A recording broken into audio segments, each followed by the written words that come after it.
God is very clear here. You shall not be partial to the poor, nor show favoritism to the great. So treat every single person equal, because that is what Jesus did.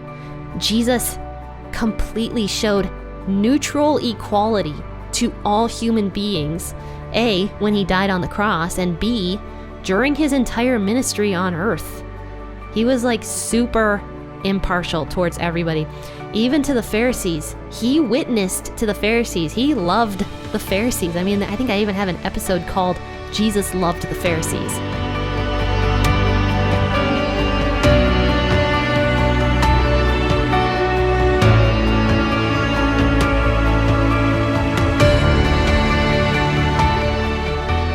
Hey, faithful listener, grab your cup of coffee and experience the Bible in a way you never have before. P40 Ministries is a podcast that goes through the Bible cover to cover. It's an awesome narrative that focuses your mind and prepares your heart for God to speak. So join your host, Jen, for a biblical podcast that's hilarious, informative, imaginative, and fun. The P40 Ministries podcast. Listen now as we go through the book of Leviticus.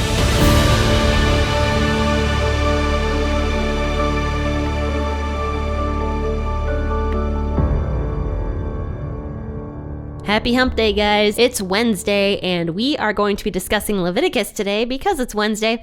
For everybody who is new on the podcast, I do a Monday, Wednesday, and Friday podcast episode out of the Old Testament, and then Tuesdays and Thursdays is a New Testament episode out of the book of Luke right now. But today, since it is Wednesday, we are going to be discussing Leviticus chapter 19, verses 32 through 37. As I always do, I'll be reading out of WEB since that is a public domain version. And honestly, a great public domain version. I really appreciate the WEB. And I don't know if you guys listening in regularly do as well, but I think it's really awesome what they did with it. And in fact, their website is kind of snarky, actually. If you go over to the WEB version website, it is so funny because they're like, we believe the Bible should be free. That is why we created the WEB version. I just find that so funny because it's so true. I think the Bible should also be free, at least for the most part. I do understand, paying people for translating it and stuff like that. But for the most part, I think the Bible should be free. But that's a topic for a different day. Today we're going to be talking about Leviticus chapter 19 verses 32 through 37. Please read out of the version you prefer to read out of. Grab your cup of coffee or your cup of tea and let's start reading. You shall rise up before the gray head and honor the face of the elderly, and you shall fear your God. I am Yahweh. If a stranger lives as a foreigner with you in your land, you shall not do him any wrong. The stranger who lives as a foreigner with you shall be to you as the native born among you, and you shall love him as yourself. For you lived as foreigners in the land of Egypt. I am Yahweh your God. You shall do no unrighteousness in judgment, in measures of length, of weight, or of quantity. You shall have just balances, just weights, a just ephah, and a just hin. I am Yahweh your God, who brought you out of the land of Egypt. You shall observe all my statutes and all my ordinances and do them. I am Yahweh. Verse 32 is kind of explanatory. It says, you shall rise up before any of the gray heads and honor the face of the elderly, and you shall fear your God. So literally being nice to elderly people is fearing God, because those two things are side by side. It says, you shall honor the face of the elderly and you shall fear your God. Isn't that interesting? So obviously, God is super against elder abuse, as most people should be, because elder abuse is against God. You know, those people were created in God's image, and the elderly should be treated with respect, it says. They should be treated with honor and respect. And when it says that you shall rise up before the gray head, I believe that this just reminds me of giving up your seat for somebody who is elderly. That is the kind and respectful thing to do. And when you do that, you shall fear your God. So if somebody enters the restaurant who is elderly, and you and your family are waiting to be seated, maybe next time think about having you and your kids get up and allow the man and the woman who are older and are waiting for their seats to sit down. And not only will you be respecting that older person or those older people, you will be fearing God. And I believe that the rest of the people that are watching you do this as well will kind of feel bad that they didn't stand up to give their seats away to the elderly couple. And yeah, I mean, it's just a very respectful thing to do. And even in our society nowadays, that is just considered a sign of respect to do something like that, to give up your seat to somebody who needs it more. So yeah, I think that is just a self-explanatory one. And another way that you and I nowadays can fear God is just by respecting older people. In verse 33, it says that if a stranger lives as a foreigner with you in your land, you shall do him no wrong. This is like literally talking about racism. This is like straight up, don't be a racist. And like, here's the thing though about this. You know, that's such a hot button topic right now, this like racism thing. And I see it everywhere. I see it online. I see all sorts of stuff about how you're a racist if you don't do that or this or whatever. But here's the thing about it. Yes, God is super clear. Don't be racist. And I think, yeah, a lot of us do have tendencies towards racism, which is extremely unfortunate because every single human being was created in God's image. And so we're not supposed to show partiality to anybody. We're not supposed to be favorable towards this group of people and not this group of people just because these people look different than these people. That's very unbiblical. And I mean, that's what it says here, right here. Don't be racist is what God is telling his people. Rather adopt people into your culture. And it says, love them as you love yourself. I mean, how much more clear could that be? But the one thing about this, though, God is not giving us these rules so that we can throw them in everybody else's face, which is exactly what people do. We don't want to look inwardly, but God is calling the individual that he is talking to look inwardly and not yell at everybody else that they are racist. I mean, what does God say up here? He tells Moses in verse 1, God spoke to Moses saying, speak to the congregation of the children of Israel and tell them, you shall be holy, for I, Yahweh your God, am holy. And I mean, God also said elsewhere to Moses that he was supposed to pen this stuff so that the people could go back and read it. And so this was talking to the individual person and not so that these rules could be shoved in somebody else's face. God is telling everybody, look inwardly first. I mean, what does Jesus say in the New Testament? He says, you know, you try to like tell somebody else that something's wrong with them, but you have a log sticking out of your eye. Like there's something clearly wrong with you, but you're like looking at this tiny little speck in somebody else's eye.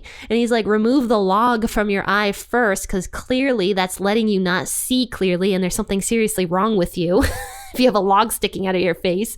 And he's like, take that log out of your face, and then you can see clearly to help that other person remove the speck out of their eye. And I mean, that is unfortunately what we like to do. We like to call everybody else racists without looking inwardly first. But we have to remember that each of these rules, God is talking to the individual person. So what can we do? You know, we do, you do, I do to be less racist and stop yelling at other people that they are racist. We need to look at ourselves inwardly first before we judge another person about whether they are being racist or not racist. But that's kind of a rabbit trail, sort of. But going a little bit more into that, if you look back at verse 15, it says here in Leviticus 19, verse 15, you shall do no injustice in judgment. You shall not be partial to the poor, nor show favoritism to the great. But you shall judge your neighbor in righteousness. This is talking about not showing favoritism to anybody, not showing partiality to literally anybody. We are supposed to be as equal as we possibly can because everybody was created equal under God's eyes. Everybody was created in God's image. Human beings are special because they were created in God's image. He made them special. He formed every fiber of their beings. That's what Psalms talks about. When he says, you knit me together in my mother's womb, he's talking about how people are just created so, wonderfully by God. So we need to be respectful of every single human being on the planet and not showing partiality. And I mean, this goes both ways. We're not supposed to be partial towards our own race of people, but we're also not supposed to be partial towards a different race of people because we think that they are the victims or because we think that they are poor or something like that. God is very clear here. You shall not be partial to the poor, nor show favoritism to the great. So treat every single person equal because that is what Jesus did. Jesus completely showed neutral equality to all human beings, A, when he died on the cross, and B, during his entire ministry on earth. He was like super impartial towards everybody, even to the Pharisees. He witnessed to the Pharisees. He loved the Pharisees. I mean, I think I even have an episode called Jesus Loved the Pharisees. Like Jesus truly did love the Pharisees. He was trying to pull them towards him in many different occasions. And even Luke talks about that, how Jesus wanted people to go and witness to the Pharisees because he wanted the Pharisees to change their ways and start, being drawn towards Jesus, being drawn towards the truth. Jesus also didn't show partiality to foreigners, like the Samaritan woman. He didn't care that she was a woman. He didn't care that she was a Samaritan. He didn't care that she was poor. Instead, he lovingly showed her the correct path, just as he did to the Pharisees and everybody else, his own countrymen. He was just as impartial towards them as he was towards anybody else. So this is just us showing love towards everybody. That is what God is telling his people to do here. And who are his people now? It's you and me. It's the church. So we are supposed to listen to this. This is a morality issue that God is talking about here, that we need to love the foreigners as much as we love ourselves. We're supposed to not be racist. We're supposed to love every single person equally, showing no partiality towards anybody, but loving every single human being equally as our neighbors, as men, as women, as the church. We are never supposed to show partiality towards anybody. And God makes that so clear. And he goes on to say here in verse 34, for you lived as foreigners in the land of Egypt. I am Yahweh your God. And I mean, yeah, when he was talking with his people here, they really were foreigners. And the Egyptian people treated them like absolute crap because they were foreigners. They absolutely hated Jewish people, and they enslaved them because they hated them. So God is almost calling his people at this time to be like, how did you want to be treated when you were living in the land of Egypt as foreigners? So treat the foreigner in your land as a brother, as somebody who was native born. And I mean, that also speaks to you and me. Once again, this is a morality issue, I believe. And so God talks about us. We once were foreign. We were once people who did not live under God's rules because we didn't believe in God. You and I were both once those people. But then once we became followers of Christ, God adopted us into his family. So we were once foreigners, but now we're adopted into God's family. So we are, in a way, this is very similar to us. How would we want to be treated? And the way we want to be treated, we should be reflecting towards other people, and it doesn't matter who it is. Then in verse 35, it says, you shall do no unrighteousness in judgment. And this is more impartiality in measures of length, of weight, or of quantity. But this is also talking about just not cheating people in general.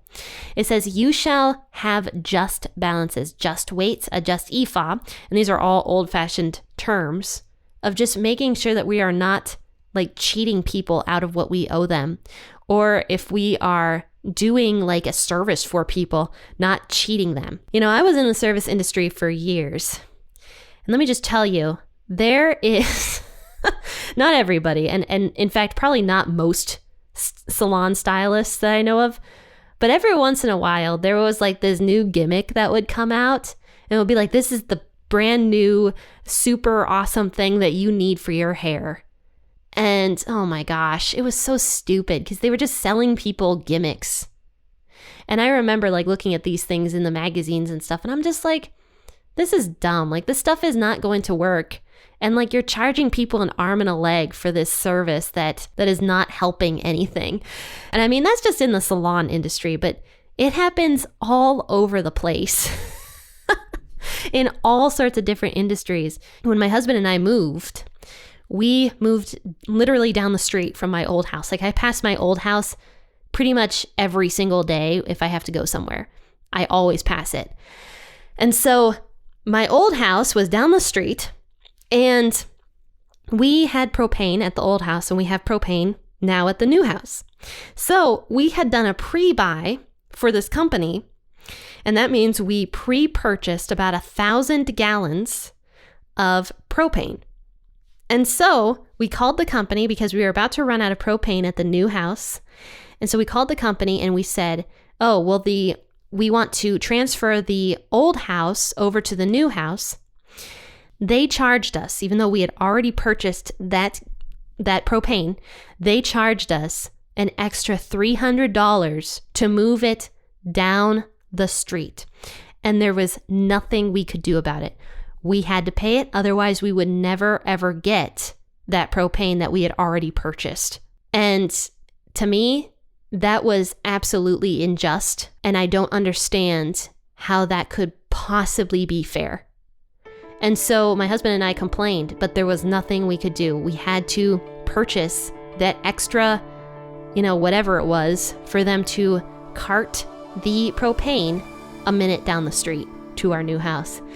So that is the kind of thing right here where God is talking about that you shall do no unrighteousness in judgment in measures of length, weight, or of quantity. And there it is, the quantity of propane. So it's just being fair to everybody, just being fair to people. That is basically what these 4 verses are talking about, because everybody is created equally under God. And in verse 37, God ends this chapter by saying, you shall observe all my statutes and all my ordinance and do them. Why? Because it's just. It is just to treat people fairly, to treat people with respect, no matter who they are, and not to cheat them, not to be cruel to them, not to disrespect them, not to hate them because they are different from us, but just to treat everybody with respect. And that is going to make the gospel appetizing to everybody. Sorry, this episode was kind of preachy. I know it was. It was definitely a little bit preachy. But this is kind of a preachy couple of verses here, so hope you guys will forgive me for getting a little preachy. But friends, join me tomorrow. We're going to be talking more about Jesus, because tomorrow is Thursday. And yeah, we talk about the New Testament on Thursdays, and we're going to be talking about Jesus and his little run-in with the Pharisees. So definitely tune in for that tomorrow. It's going to be a great episode. It's a really, really fun portion of scripture. But yeah, join me then, 6 a.m. or whenever you wake up. But friends of faithful listeners, as always, have a wonderful, wonderful rest of your day. Happy listening, and God bless.